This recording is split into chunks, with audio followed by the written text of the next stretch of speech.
Bismillahirrahmanirrahim. Assalamualaikum warahmatullahi wabarakatuh. Kita akan melanjutkan materi kita ya di pertemuan kedua ini. Masih tentang kuat geser tanah. Kalau sebelumnya kita belajar tentang apa itu kuat geser tanah, kemudian tentang teori keruntuhan oleh Moore-Coulomb ya, kemudian mencari kemarin tegangan normal ya sama tegangan geser dengan cara analitis berdasarkan soal yang diketahui. Sekarang kita akan masuk ke bagian yang kedua, yaitu bagaimana sih cara menentukan parameter kekuatan geser tanah di laboratorium. Parameter ini maksudnya gimana? Kemarin kan kalau Anda di soal itu diketahui ya, oh nilai tegangan normal, bebannya maksudnya, beban 1, beban 3 itu diketahui, tegangan gesernya diketahui, kemudian friction itu sudut geser internalnya diketahui. Nah, kita ingin tahu diperoleh tegangan normal, kemudian nilai friction itu dapat dari mana gitu ya. Nah, ternyata untuk menentukan itu atau kita sebut sebagai uji parameter, salah satunya adalah dengan melakukan pengujian tanah di laboratorium. Nah, pada pengujian tanah yang sering dilakukan adalah yang pertama ada namanya uji geser langsung. Ini akan kita bahas hari ini, hanya satu. Nanti pekan depan kita lanjutkan ke triaxial test sama unconfined compression test gitu ya. Uji geser langsung dalam bahasa Inggrisnya adalah direct shear test atau DST disingkatnya ya. Uji 3 faksi, triaxial test, dan uji tekan bebas unconfined compression test. Nah, hal yang perlu kita perhatikan yang pertama adalah saat kita melakukan pengujian ini, kita perlu perhatikan ya, ini letak tanahnya akan di mana yang akan diuji ini, posisinya. Nah, kalau untuk hari ini kan kita akan membahas tentang uji geser langsung, yang mana DST ini merupakan salah satu pengujian yang paling sederhana dan pengujian yang mudah dilakukan gitu ya. Tentu ya pasti dengan kelebihan dan kekurangannya gitu ya. Dimana untuk DST ini memang cocoknya adalah untuk kita menentukan parameter kuat geser tanah pada struktur apa pondasi gitu ya. Kalau triaksial ya, yang 3 faksi ini lebih cocoknya untuk tanah miring atau stabilitas lereng gitu ya. Jadi lebih ke stabilitas lerengnya atau pondasi. Kalau triaksial ini lebih komplit ya, kompleks gitu ya. Tentu tadi ya, segala sesuatu itu pasti ada kelebihan dan kekurangan. Namun pada kondisi di lapangan memang kondisi di real gitu ya, meskipun uji geser ini banyak kekurangan masih digunakan ya, tapi untuk hal-hal yang sederhana.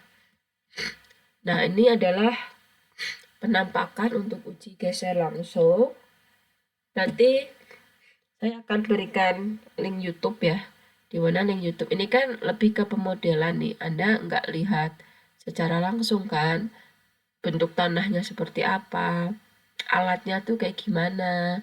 Ini kemudian alat ukurnya itu pakai LDVT, kemudian disambungkan ke dial gauge buat gitu.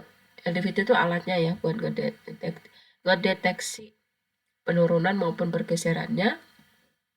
Kemudian disambungkan dengan dial gauge itu gitu ya. Kayak gimana? Kalau ini kan pemodelan itu cuma garis-garis ya, cuma bentuk kotak dan sebagainya. Biar Anda terbayang ya, karena kebetulan memang di kampus kan nggak ada alatnya gitu ya. Ya semoga aja nanti ini ya di mata kuliah praktikum ya, Anda kan praktikum mekanika tanah kalau nggak salah. Itu nanti Anda ada lah ya praktek untuk DST ini gitu ya. Nah, kita sebelum saya jelaskan ke Pemodelan pengujiannya, apa itu DST? Adalah cara pengujian parameter kode geser yang paling paling mudah dan sederhana. Nah, bentuk benda uji itu yang mana ya? Ini ya, atas ini. Ini kan tampak 2 dimensi. Jadi kalau misalkan kita lihat secara 3 dimensi atau misalkan kita lihat layout dari atas, itu benda uji ini bentuknya adalah bisa berupa lingkaran atau ring, bisa juga berbentuk persegi. Meskipun nanti di YouTube yang Anda lihat nanti bentuknya lingkaran ya. Permukaannya maksudnya, permukaannya berbentuk lingkaran. Kalau di sini nggak kelihatan karena sini kan 2 dimensi. Kalau di YouTube nanti kelihatan ya, karena tampak real dan 3 dimensi tentunya. Biasanya ukuran tanah ini sekitar berapa ya? Sekitar 3-4 inci kuadrat lah ya. Atau 2580,64 mm persegi. Kalau tinggi, ini tingginya biasanya sekitar 25,4 mm atau sekitar 1 inch ya.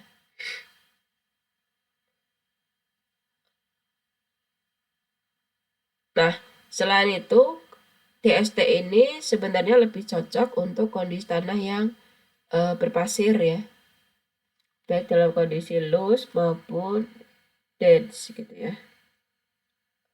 Loose itu artinya tidak berair ya, dan berair gitu. Nah, sekarang akan dijelaskan. Oke. Untuk alatnya sendiri, ini nanti berarti kan ini awalnya ada sebuah benda uji, kemudian ini ada slip line ya, dibagi jadi 2 gitu ya. Jadi tanah ini itu nanti kayak normal pada sampel tanah ini, yang pertama, kotak ini pada dasarnya nanti terbagi menjadi 2 sisi, karena nanti kan kita akan melakukan uji geser gitu ya. Terbagi jadi 2 sisi yang ini ya, dalam arah horizontal. Nah, yang pertama adalah kita menentukan gaya normalnya dulu ya. Karena kan ini berarti tanah, kemudian kita beri pembebanan. Nanti ada pembebanannya ya, diperlihatkan di YouTube nanti. Ini adalah, kalau di sini kan beban normalnya gambarnya mah garis aja model pembebanannya. Tapi kalau nanti di YouTube kelihatan bentuk bebannya itu apa, seperti itu. Ini beban normal. Diberikan beban normal itu tujuannya adalah untuk mengetahui tegangan normalnya ya. Dari beban normal kita bisa tahu juga penurunan, kemudian dari situ kita akan mengetahui berapakah tegangan normal ya. Oh ya, untuk DST ini parameter yang akan kita peroleh adalah sebentar ya, nilai kohesi dan frictionnya. Friction itu apa? Friction itu sudut geser tanah.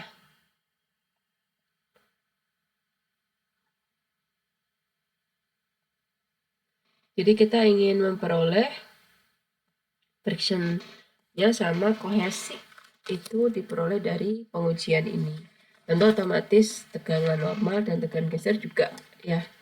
Tapi memang intinya adalah kita ingin memperoleh nilai C sama friction atau sudut geser tanah.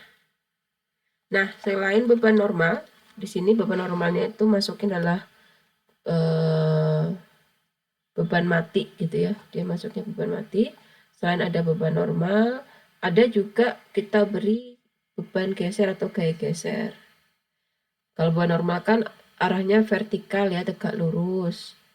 Kalau gaya geser maka dia itu horizontal, di mana gaya geser nanti bekerjanya dengan cara mendorong sisi kotak sebelah kanan gitu ya. Punten, sisi kotak sebelah atas, ini tadi kan jadi 2. Sisi kotak sebelah atas hingga kotak tersebut terjadi keruntuhan geser hingga terjadi pergeseran pada tanah ya. Kalau beban normal tadi menyebabkan penurunan, kalau geseran menyebabkan adanya keruntuhan geser.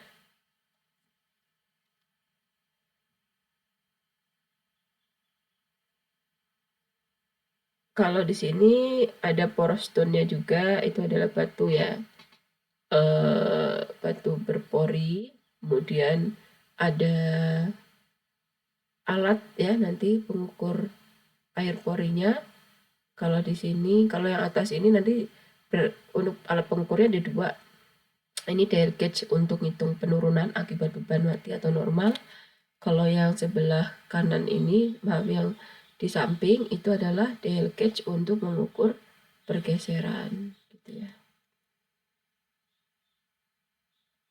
Kenapa ada porous stone gitu ya? Ini tujuannya adalah untuk meneruskan bebannya gitu ya. Jadi semacam perantara aja.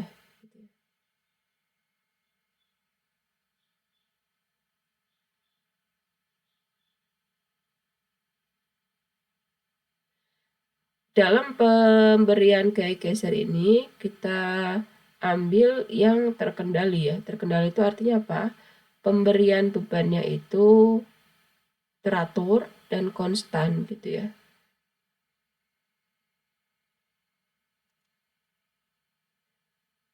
Dimana dalam pemberian bebannya itu dilakukan secara bertahan gitu ya, dan sama besar tiap kali. Ada juga yang sistemnya ya udah selesai satu, karena kan pengujian ini nggak cukup sekali ya, tapi berkali-kali. Karena ini kita ingin mendapatkan data yang banyak. Jadi setelah selesai dicatat, kita kalau sistem terkendali ya udah berarti bebannya ditambah langsung saat itu secara konstan. Ada juga yang diambil dulu bebannya diganti dengan yang lain, itu juga intinya kita melakukan percobaan itu harus lebih dari 1 kali sehingga nanti dalam menentukan parameternya itu lebih valid seperti itu.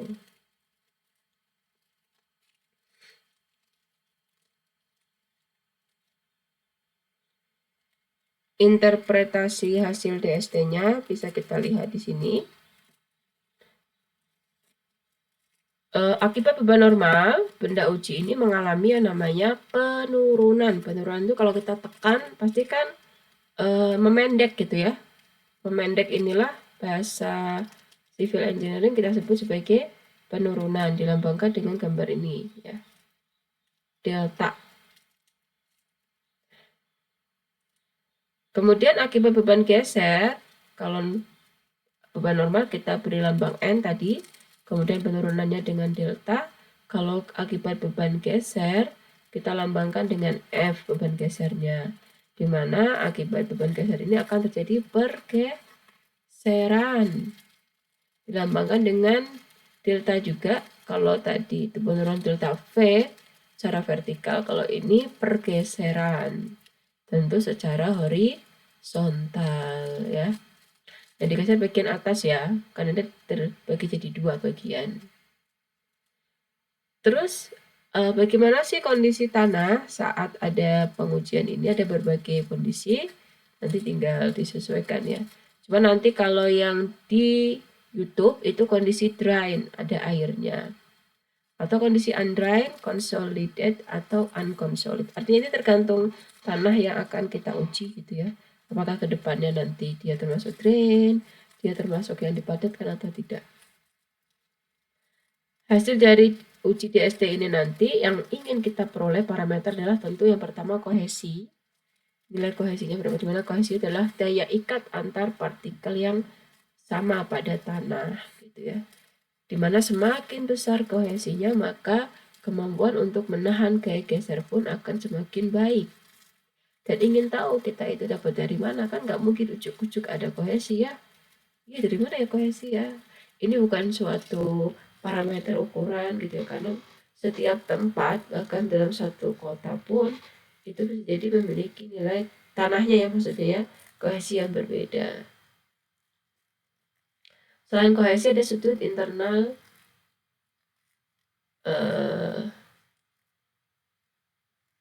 sudut internal ya, atau maaf sudut geser, atau bahasa lainnya friction, kita sebut sebagai friction. Ini lambangnya ya. Berarti parameter yang kita ketentukan adalah nilai C dan nilai frictionnya. Kemudian setelah ini juga nanti setelah C, dimana C sama friction itu diperoleh setelah kita menggambar grafik hubungan gitu ya, antara apa? Antara tegangan dan pergeseran. Jadi nanti cari dulu ya rumusnya, tegangannya berapa, pergeserannya berapa, tegangan normal dan tegangan geser maksudnya. Selain itu nanti juga ada, karena tadi ada dua data yang kita peroleh, penurunan dan pergeseran, maka kita pun akan memperoleh data grafik hubungan antara pergeseran dan penurunan, seperti itu.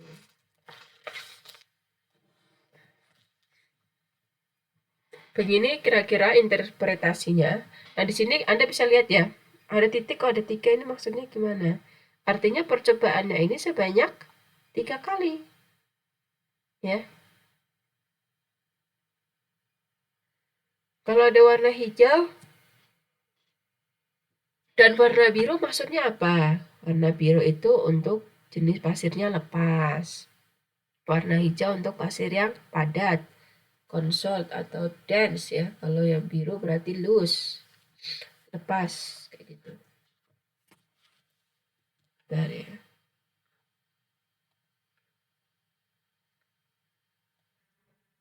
Oke, kita lanjutkan untuk tadi ini. Nah, ini adalah interpretasi. Interpretasi itu ini ya, hasil dari pengujian DST. Penyajiannya seperti ini gitu ya. Yang pertama adalah di sini kita pengujiannya ada dua jenis benda uji, yaitu ada pasir lepas warna ungu ya. Kemudian ada pasir yang padat, consolid sand, pasir. Dimana dari sini ini ada apa namanya, grafik ya, dimana grafik ini terdiri dari grafik pergeseran, kemudian ada juga grafik pengembangan gitu ya. Jadi kita ingin lihat datanya dari sini. Di sini kita bisa lihat pengembangan itu berarti yang ini ya maksudnya. Pengembangan ini terjadi di saat pasir lepas itu dan pasir padat. Di saat pasir lepas dan pasir padat itu sebesar alfa P ya. Artinya sudut ya, sudutnya itu alfa P, di mana saat itulah terjadi kekuatan geser yang maksimum atau puncak. Jadi di sini saat alfa P, disinilah kuat geser itu maksimum atau puncak.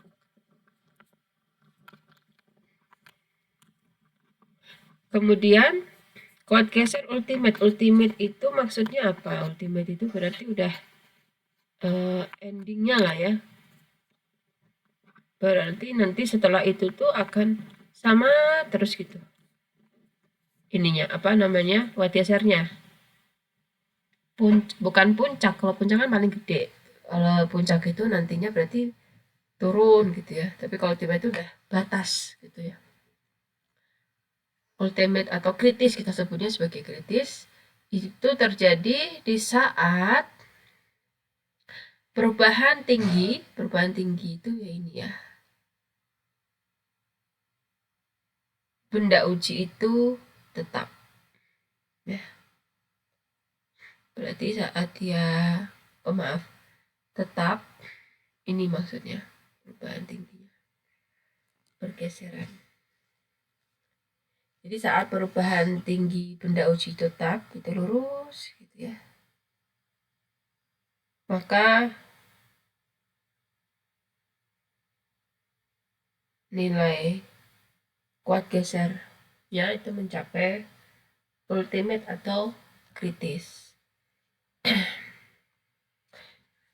Ini kemudian setelah ada grafik terkait tentang penurunan, pengembangan gitu ya, pergeseran, digambarkan juga nanti ada grafik tegangan normal dan tegangan gesernya.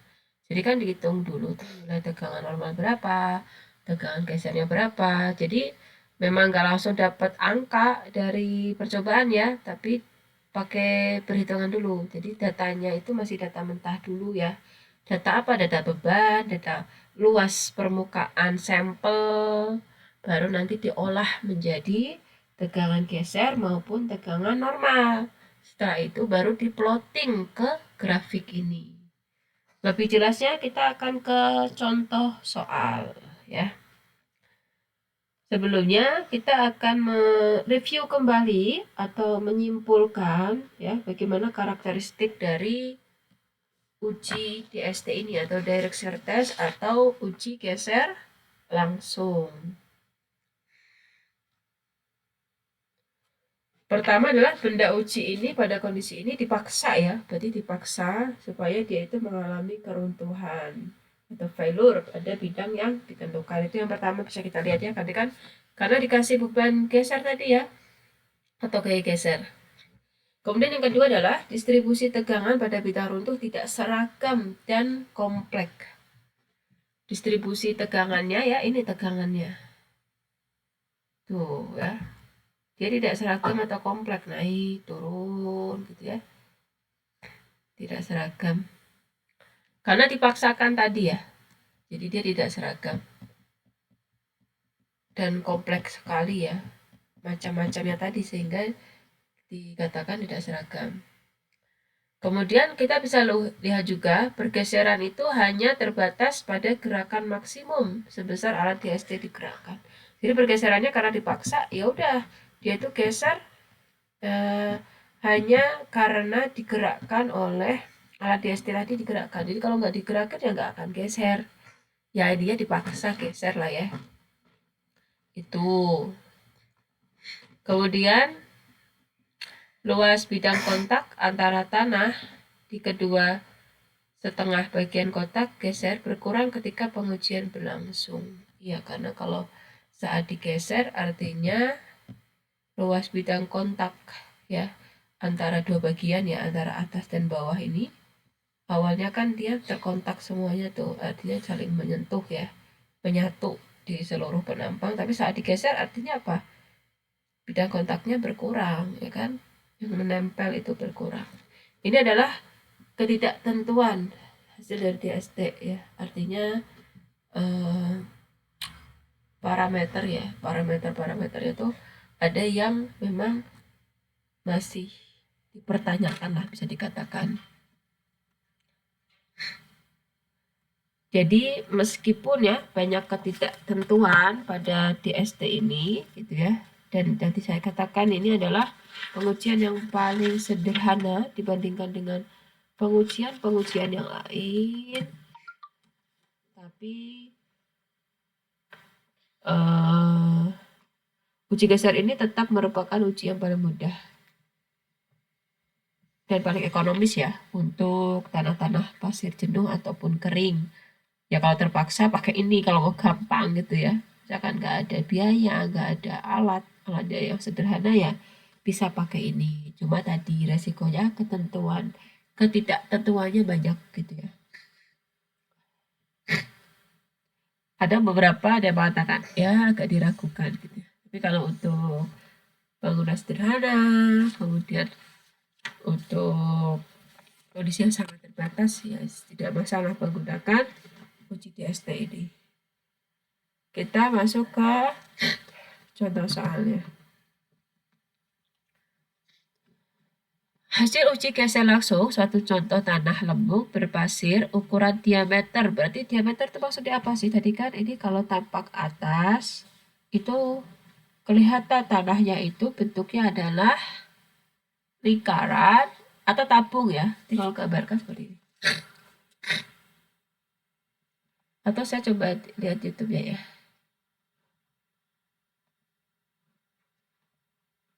Saya coba liatin ya, biar Anda kebayang.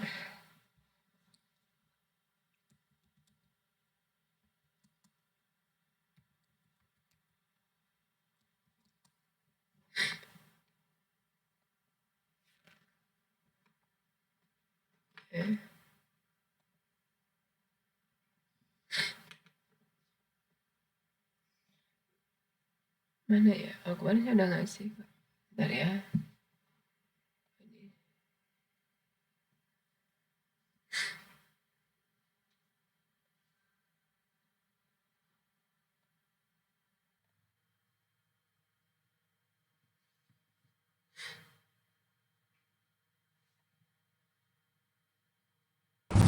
Hi guys, welcome back to our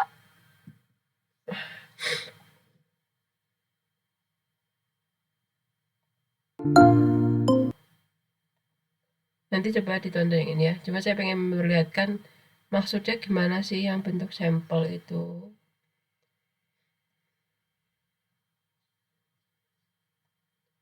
dan hidupin belnya ya.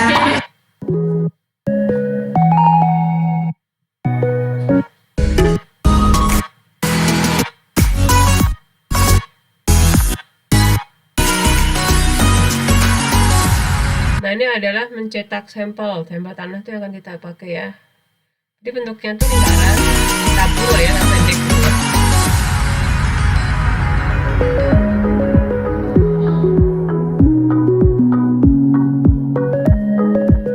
Ini dicetak.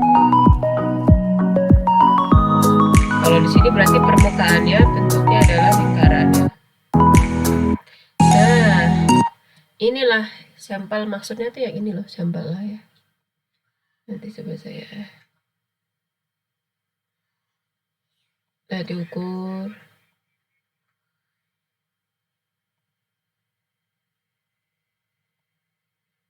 Itu tingginya tuh ini tebal. Tebal tuh kayak gini tebal.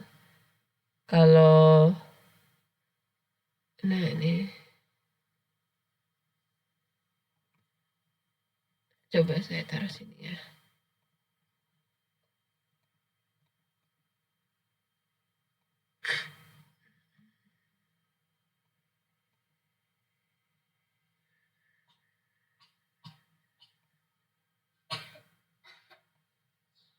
Nah, ini sampel tuh kayak gini sampelnya.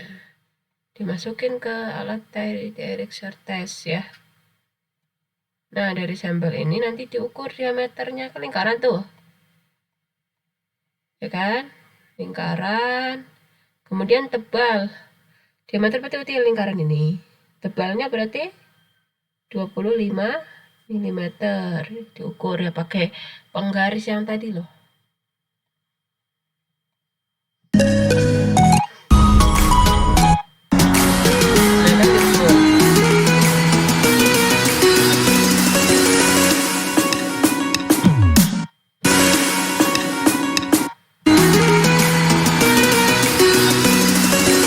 Kan tebal tuh dari situ, ini kan diameter.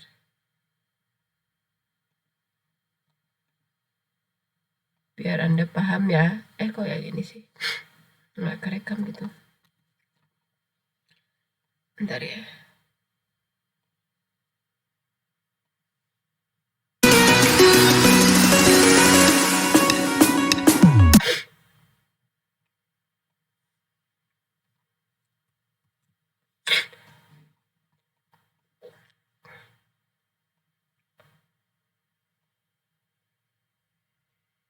Nah, diukur ini apa? Ketebalannya. Oke. Ini kita berarti mengukur ketebalan. Tadi kan diameter tambah ke atas tuh. Kalau ketebalan tuh ini maksudnya. Berarti bentuknya apa? Tabung kan? Tabung ya. Saya taruh sini ya. Sehingga luasnya gimana? Luas itu rumusnya berarti dapat dari mana? 1,96. 1,96 itu diperoleh dari sini. Luas lingkaran apa? Luas permukaan ya, ini berarti maksudnya. luas kita ganti.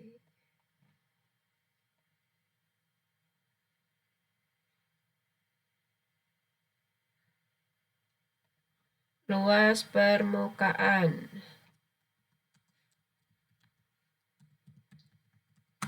Jadi kan bentuknya apa? Lingkaran ya. Lingkaran rumusnya apa? Kalau D diketahui berarti 1/4 pi D kuadrat. Oke, 1/4 pi 3,14 ya saya pakai ya. Kalau biar nggak usah nyari ini.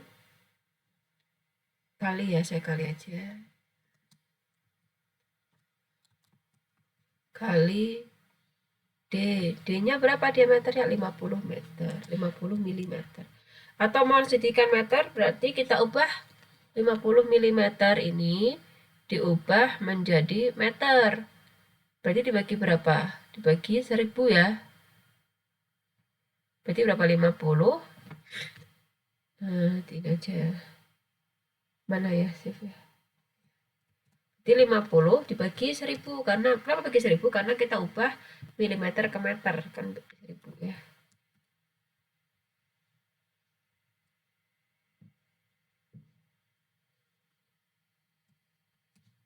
Pangkat 2.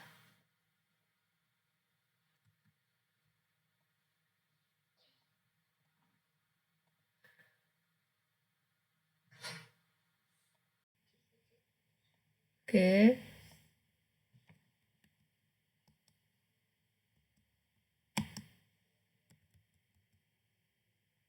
Sama dengan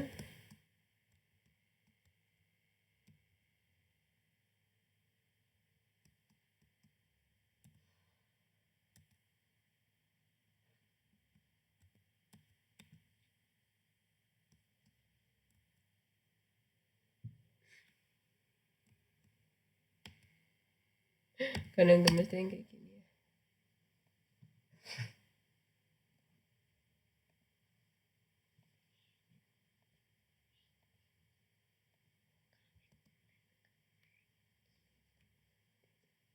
Hasilnya adalah ini 1,96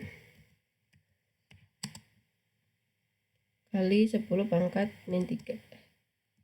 Bentar.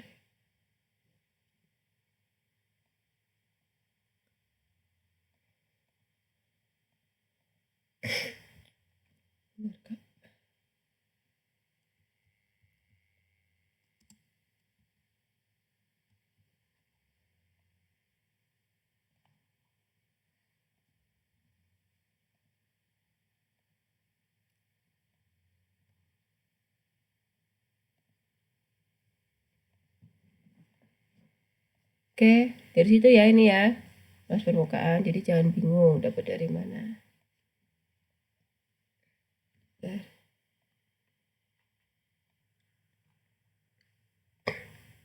Jadi dari situ ya. Ininya luas permukaan. Kemudian dari hasil pengujian diperoleh data-data berikut. Ini data mentah ya. Pertama, berarti di sini ada 4 kali pengujian, yaitu dengan 4 beban normal.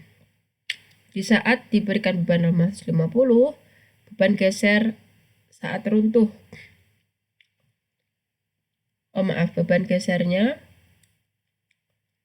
segini, ini beban normal tuh yang di atas. Beban geser tuh yang di samping, kan ada 2 tuh. Kemudian ada beban geser residu. Residu itu sisanya. Di akhir-akhir gitu ya. Berarti artinya apa? Ada 4 kali pengujian atau percobaan. Nanti akan kita plotting ke grafik ya. Oke. Data-data ini kan ini data mentah tuh. Beban normal dilambangkan dengan N. Beban geser sebenarnya F sih harusnya. Oke, kita masukkan. Kita akan olah data ini. Berarti ini awalnya ada 4 tabel ya. 4 kolom. 1, 2, 3, 4. Karena ada 5 percobaan berarti ada 4 percobaan, maka ada 5 baris. Nanti Anda bikin, ini kan data awal. Setelah itu nanti stepnya adalah Anda bikin tabel lagi dengan total kolomnya adalah 1, 2, 3, 4, 5, 6, 7. Bikin 7. Bikin tabel dengan kolomnya 7 kolom, barisnya 5. Masukkan beban normal. Ini data dari awal tadi. Ini data awal, masukkan kemana? Ke kolom yang kedua. Kemudian beban geser, masukkan kemana? Kolom yang keempat. Beban residu masukkan ke kolom yang kelima.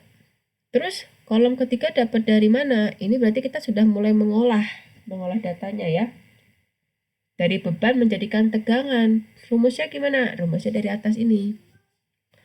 Tegangan geser, rumusnya adalah F dibagi dengan A. Tegangan normal, oh iya sebentar ya. Oke, selanjutnya. Tadi ya, berarti tegangan normal dihitung dulu. Tegangan normal adalah F dibagi A. F-nya mana? 150. Dibagi dengan A. A-nya yang mana? A-nya yang ini 1,96. Nah, di sini satuannya hati-hati ya. Di sini kan jadi kilopascal ya. Jadi kita coba pakai Excel ya. Kita buktikan.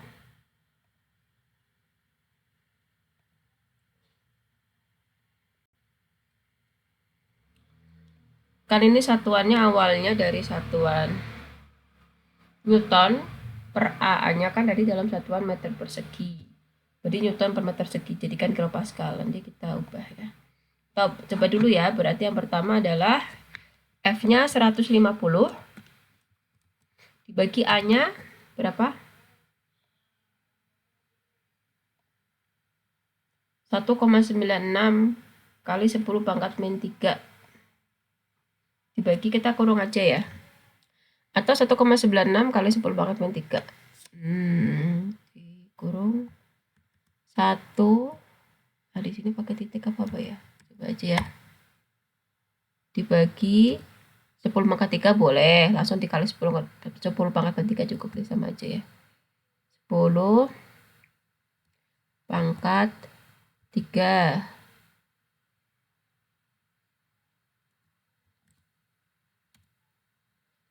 76.530. Ini satuannya apa tadi? Newton. Kan dibagi, berarti per meter ya. Karena kan satuan luas tadi kita dalam meter. Atau boleh dalam mili juga boleh ya, teman. Yang nggak masalah juga.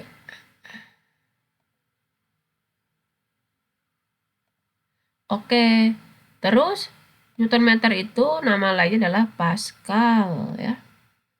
Jadi kalau jadikan kilopascal, maka harus dibagi dengan 1000 ya. Atau nama lainnya adalah Pascal aja. Tulisnya P besar, P-nya besar, A kecil. Itu kan singkatan dari nama Pascal, itu PA. Jadi dia hurufnya harus besar ya. Saya ingatkan lagi, dalam penulisan satuan, kalau dia itu merupakan nama orang atau singkatan nama orang, maka dia harus huruf besar. Kalau jadikan kilopascal berarti gimana? Maka harus dibagi 1000.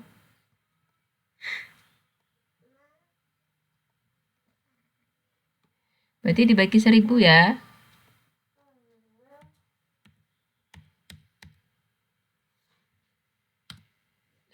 76,53. Jadi dari situ 76,53.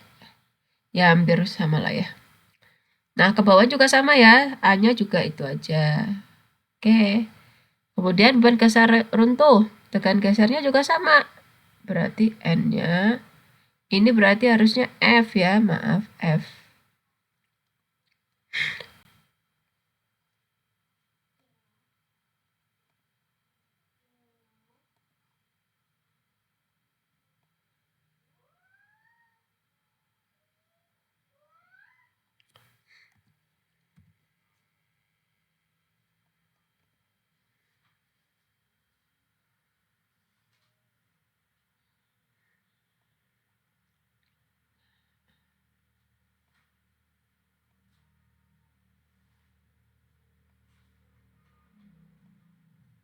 Ini berarti F warna biru ya. Ini F ya. Biar membedakan antara tegangan geser dan normal. Berarti F. Berarti tegangan geser runtuhnya adalah F 157,5. Tadi sama. Tegangan geser residu intinya gaya dibagi dengan luasannya juga. Ketemukan data ini ya. Berarti data selanjutnya kita membuat grafik. Yang dipakai yang mana? Kalau grafik berarti kita pakainya yang nilai tegangannya ya. Udah nggak pakai beban lagi. Berarti yang ini. Yang akan kita pakai adalah yang ini. Data ini.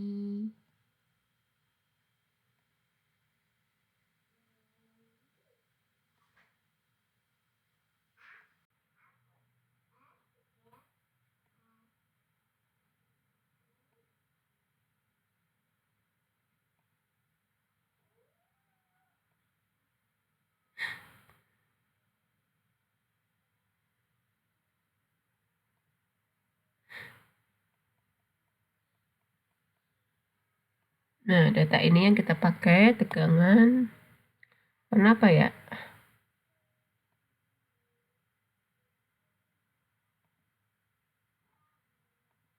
Warna kuning kali. Nah, ini ya, tegangan normal. Ini kita akan plotting ke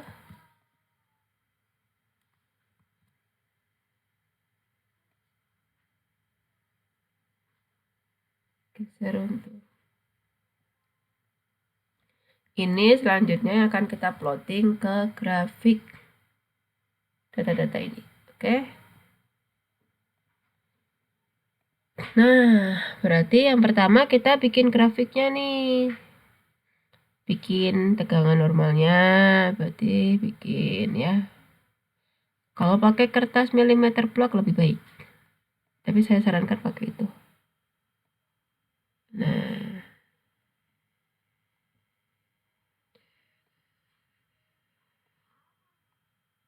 Kelihatan ya? Nah.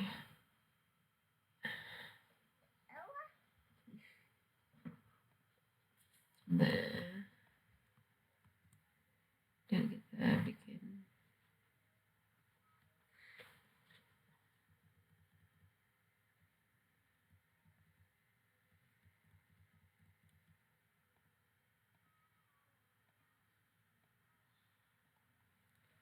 Nah, kayak gini. Yang bawah adalah tegangan normalnya. Yang atas, yang vertikal adalah tegangan gesernya. Sebagai contoh, yang pertama kita masukkan datanya ya. Tegangan normalnya 76,4, tegangan gesernya 80,2. Kita lihat. 70 itu di sekitar sini ya, betul ya kan? Tegangan ininya 38, berapa tadi? 80,2.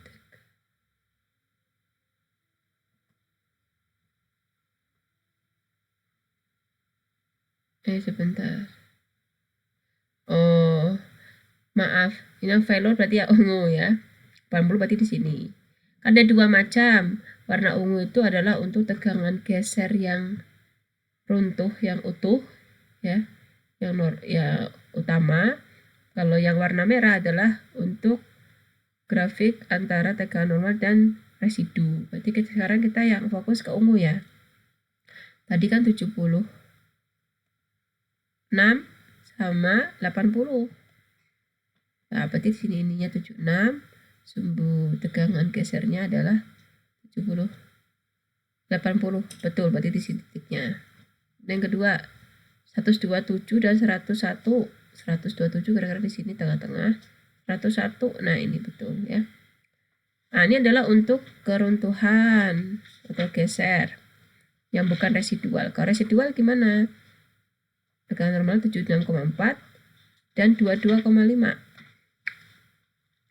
Nah, 22,5 berarti kira-kira di tengah 50. Jadi seperti itu ya. Setelah kita plotting, nanti silakan Anda menggunakan eh,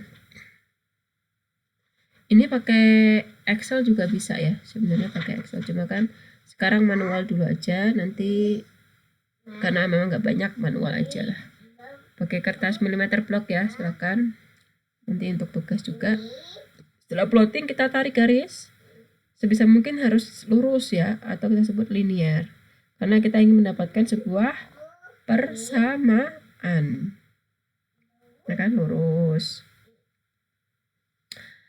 Setelah kita memperoleh garis ini, kita harus ingat tentang apa sih endingnya kita di materi ini adalah kita ingin memperoleh sebuah persamaan. Masih ingat persamaan yang dulu? Yang awal ya.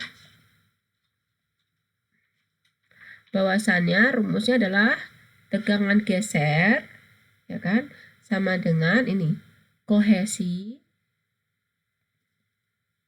yang sebelumnya ya, sebentar. Tegangan geser, oh di laptop saya satu soalnya.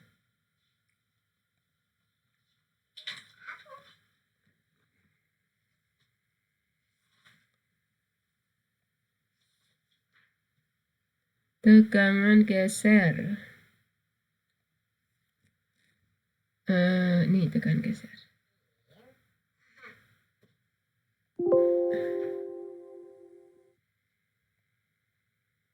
Ya, tegangan geser sama dengan keliru. Sama dengan kohesi, iya, ditambah tegangan normal.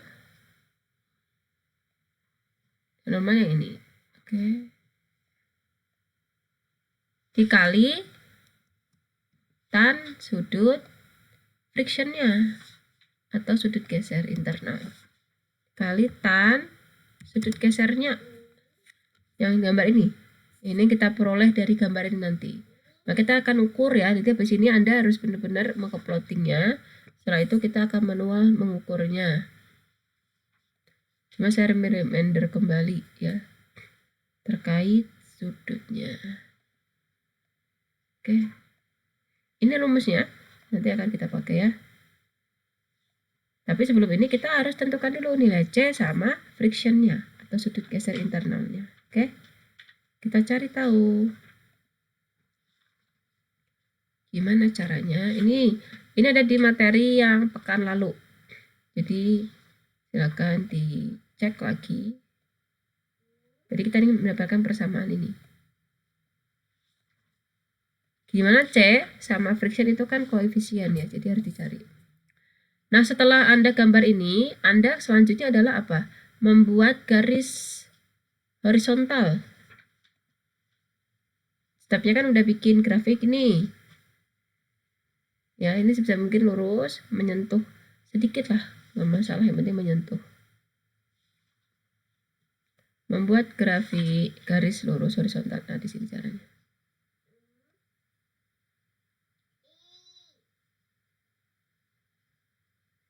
Nah, segini. Warna apa ya? Ya, ini juga sama.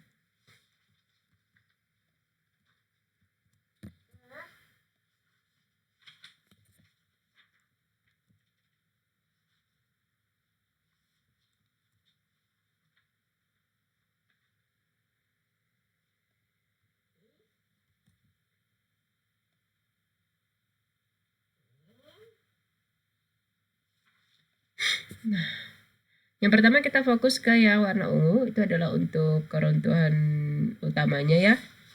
Berarti pertama Anda gunakan busur, berarti harus punya busur. Kemudian cek berapakah nilai sudut antara garis warna oranye ini dengan garis warna ungu. Jadi pakai sudut, pakai penggaris ya. Kemudian Anda ukur. Nah, berapakah sih sudutnya berapa? Berarti yang mana? Yang ini loh maksudnya. Nah, ya.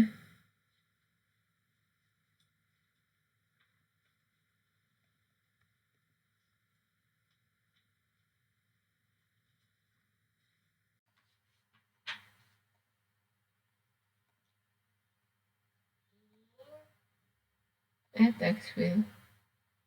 Salah ya. Seville. Noville. Nah, ini.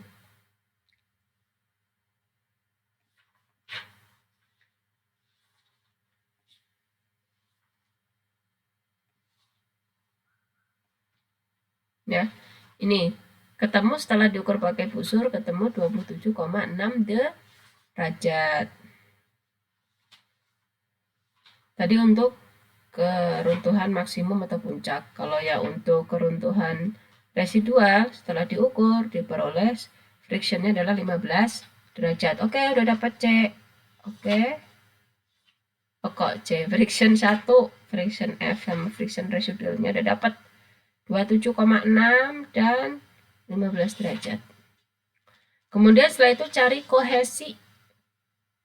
Cara kohesi itu adalah jarak antara titik awal, jarak secara ini ya, secara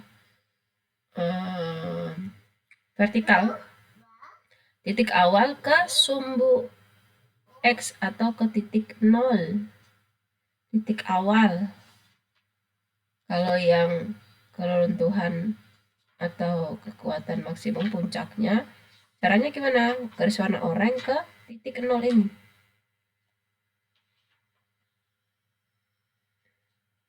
Ya, ukur pakai penggaris, dihitung dalam satuan panjang ya, berapa senti gitu ya. Kalau di sini kan ada konsisten segitu 50, berarti ya kira-kira itu di 38,2 itu adalah nilai C-nya.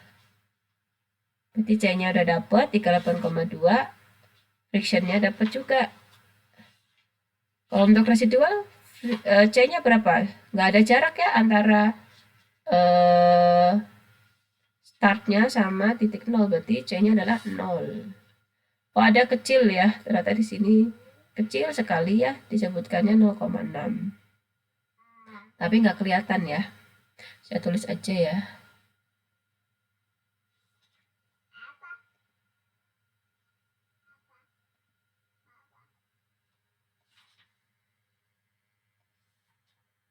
Nah, berarti di sini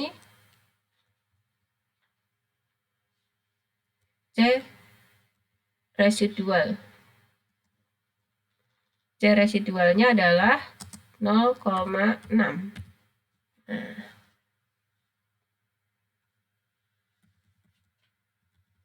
kecil sekali berarti jaraknya ya, kecil banget. Jadi kita masukkan ke rumus persamaan untuk kekuatan maksimum atau puncak yang warna ungu, maka rumusnya adalah tegangan geser sama dengan 38,2 ditambah tegangan normal kali tan 27,6. Buat apa sih rumus ini atau persamaan ini? Ini misalkan kita nemu kasus untuk tanah yang kita sampel tadi, maka kita menggunakan rumus ini kalau mau tahu tegangan normalnya. Jadi nggak usah percobaan lagi ya, cukup masukkan tegangan normalnya berapa, nilai tannya tegangan gesernya berapa, tegangan normalnya berapa, maka akan ketemu tegangan gesernya. Tuh. Untuk residual juga sama. Maka akan ketemu tegangan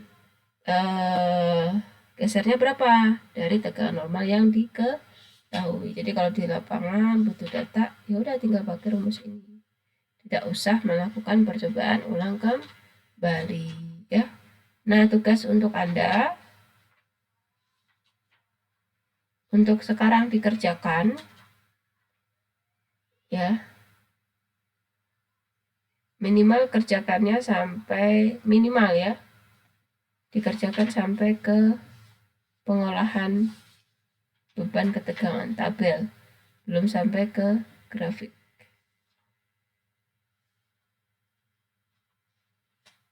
Seperti itu, saya rasa cukup untuk pertemuan kita hari ini. Materi dan sebagainya akan saya share di grup nanti, oke, di Google Classroom. Terima kasih atas kehadirannya. Assalamualaikum warahmatullahi wabarakatuh.